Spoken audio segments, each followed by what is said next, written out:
Hi, and welcome back to Sports Talk with Billy Petty. This show is presented by Petty Sports. We may be small, but we're on the ball. Go to pettysports.com today to see all the great deals on sports memorabilia. We'll start off the show by rattling off. Wait, this is the wrong show. Oh, shit. I'm on the wrong show. Uh, ah. Okay, now I'm on the right show. Sorry for that technical difficulty. Hi, and welcome back to Sports Talk with Billy Petty. The show is presented by Petty Sports, as you might have heard. We may be small, but we're on the ball. Go to pettysports.com today and see all the great deals on sports memorabilia. I hope you enjoyed yesterday's show, because if you did, today's show will be just as good. Today we have in store a recap of last night's Monday night game and the Sunday night game of the Chargers and Colts. And my opinion on the brawl in Houston with Cortland Finnegan and Andre Johnson. Also in other sports, I'll talk about the Heat struggles and talk about the major awards handed out in baseball this past week. Alright, so if you didn't stay up and watch the football game last night or the Sunday night game, you didn't miss much. Both games were an absolute blowout. The Sunday night game was Chargers 36, Colts 14. Peyton Manning had one of his worst games of his career, throwing 4 picks, 2 of them being returned for touchdowns in the second half. I guess you have to give the Charger defense a lot of credit for creating pressure on Peyton Manning and forcing him into mistakes. This loss marks the 5th loss out of 6 games against the Chargers. This is now the first time in a long time the Colts will not get to 12 wins in the season. Now, my opinion on all of this, why the Colts are not playing the way they should, Peyton Manning is getting older. He's been playing in the league now for at least 10, 11 years, and it starts to get the time where you get a little bit older. And then the injuries on the Colts have really plagued them a lot. And especially their offensive line is not really protecting Peyton Manning the way he'd like to be protected. And also on the defense, Gary Brackett is out, and their big safety Sanders is out as well. And they didn't look like the Super Bowl team they were last year. And it's hard to say them. It's hard to see them making the playoffs, kind of. So that's that for the game last night. Sunday night. Now, the game last night was the San Francisco 49ers and the Arizona Cardinals. The final score was 49ers 27 and Cardinals 6. Frank Gore got injured early in the first half, and with a hip injury, and he'll be out for the rest of the year. So Brian Westbrook came in, and he had a great game.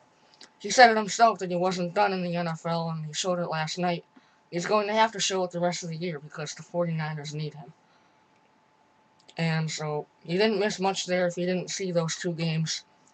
But I'll promise you, next week I can already promise that the Sunday night game will be better with the Steelers and Ravens going head to head. And then you got the Monday night game with the Jets and the Patriots. 2 big games that I'm pretty sure won't disappoint anybody. A lot better than this week. Alright, moving on now. In yesterday's show, I slightly mentioned the brawl between Cortland Finnegan and Andre Johnson. Now, I personally think Andre is one of the nicest players out there in the league, and Finnegan is a guy who takes a lot of cheap shots, basically, and is always jawing at people. And I'm happy that he gave him some punches to the head. I mean, I don't know if anybody else is. They can write comments on how you feel about this. But, if a guy's mouthing off like that and, throwing cheap shots the whole game, I would get pretty aggravated too. So I don't see what's so bad about. Well, I would do the same thing, kind of. And for Cortland Finnegan, I wouldn't mess with Andre Johnson to begin with, because he's a guy that can beat you up, and you saw that there. Obviously, they're both going to get fined and probably suspended, because that's just the way the NFL is right now. And then, well, obviously, they both got fined $25,000, but not suspended. And that was really a surprise to a lot of people. For what Andre Johnson did, I think he should have been suspended a little bit. I mean, they got the fines right with $25,000, but you know, that's not a lot of money to those players. To us, it's like $1 or something, you know? Like, if you really get aggravated with the guy, and you can punch him like that for only $25,000, it's sending a message to the league that it's alright to punch guys in the face, because you're not getting suspended, and you're only taking away a couple $25,000. To them, it's not a lot of money, but to us, it would be. So I don't think you're sending the right message to the league by only fining them $25,000 and no suspensions handed out. I have to say this, though. I think James Harrison, if he were to throw punches like that, I think he really would have been fined a lot more, because he's a dirtier player. He's not really a dirtier player, but than Cortland Finnegan.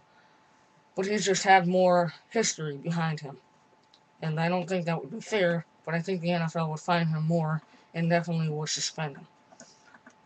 In my opinion, football is not even football anymore.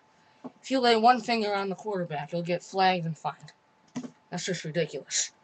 People watch football for the hard hits. They don't watch it for one stupid flag after another. Now, I agree with not having helmet-to-helmet hits, but if a defender is leading towards someone's chest and the runner puts his head down and collides with the defender's head, it's not the defender's fault. It's not. It's the guy who put his head down. I mean, and the other guy gets flagged and fined and suspended. It's just not the way the NFL should be. I understand you want to take away the helmet-to-helmet hits and so on and so forth, but you don't need to go to an extreme. To sum it up, it's good to be cautious, but currently the NFL is too cautious, and something needs to be changed. Alright, moving on to the next subject. I want to talk about the Miami Heat now. Now, they did win last night, but we all know what happened over the summer with the Big Three and so on, but anyone who's even paid the littlest bit of attention to basketball this year knows that the Heat are not the best team in the NBA. They're only 2 games above 500 at 10-8 after a loss Saturday night to the Dallas Mavericks. During the game, LeBron James bumped into the Heat head coach with frustration. Now, I don't know if that's a big deal or not, but, you know, it could be sending a message to the coach. Not all of those guys have a great relationship with the Heat head coach right now, but it's definitely going to get better, and what the Heat have to do is get a center. That's what they really need, is a center. Well, after the game, the Heat had a players-only meeting. Well, my opinion on all of this is that LeBron should have stayed in Cleveland and brought Bosh with him there. The Cleveland Cavaliers had built around LeBron James, and they were almost there with Virgil and a bunch of other young, talented players that they had in Cleveland, and they had it evened out right. They didn't have a bunch of the same kind of good players like the Heat have right now. The Heat are having so many problems right now because they have the two of the same player. LeBron and Wade play the same exact kind of game, and the Heat have too much of one thing and not enough of the rest. They need to find other players to fit, and I mentioned centers, right? And then I think they'll be fine. They can work it out, and I think they'll be a better team in the future. But the time is now. You've already played about 20 games. I mean, if you haven't straightened things out by now, then you're not heading in the right direction. I also think Wade and LeBron should be on the floor, or should not be on the floor at the same time. I mean, you can't have the same exact player on the floor at the same time. I mean, this is how I think you should utilize them.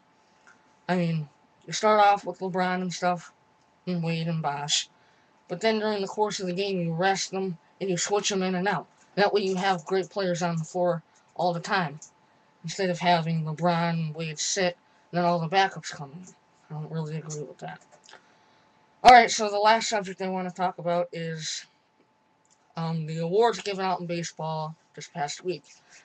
As we all know, Josh Hamilton won the MVP in the AL.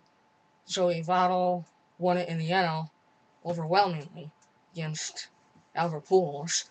The Cy Young Award winners were Roy Halladay, not a big surprise there, and Felix Hernandez in the AL. I personally agree with all of them, and I really am happy with Felix Hernandez, him winning the AL. He really deserved to win the AL.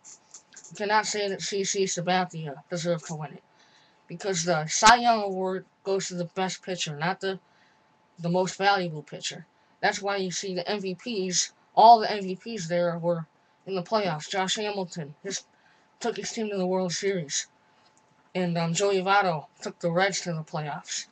They lost to the Phillies, but both those guys' teams were in the playoffs. That's why they were most valuable player. But Cy Young goes to the best pitcher in the league. And Felix Hernandez was the best pitcher. And the voters and journalists and everybody got it right with Felix Hernandez, I think. CC Sabathia took his team into the championship series, but he was not the best pitcher. He didn't have the best ERA. He didn't have the most strikeouts like Felix Hernandez did. He didn't have the best whip. I don't even know what that means, but, you know. He had the most wins, and there was other guy that had more wins than Felix Hernandez. I think he only had like 12 or 13. But that's because of the team they put around him. The Mariners are not a good team. The Yankees are a good team. So they got it right with that. He really deserved it. Well, that pretty much wraps it up for today's show. The show was brought to you by Petty Sports. We may be small, but we're on the ball. Thanks for watching, and stay tuned for more Sports Talk with Billy. Please rate, reviews, and comments. Thank you.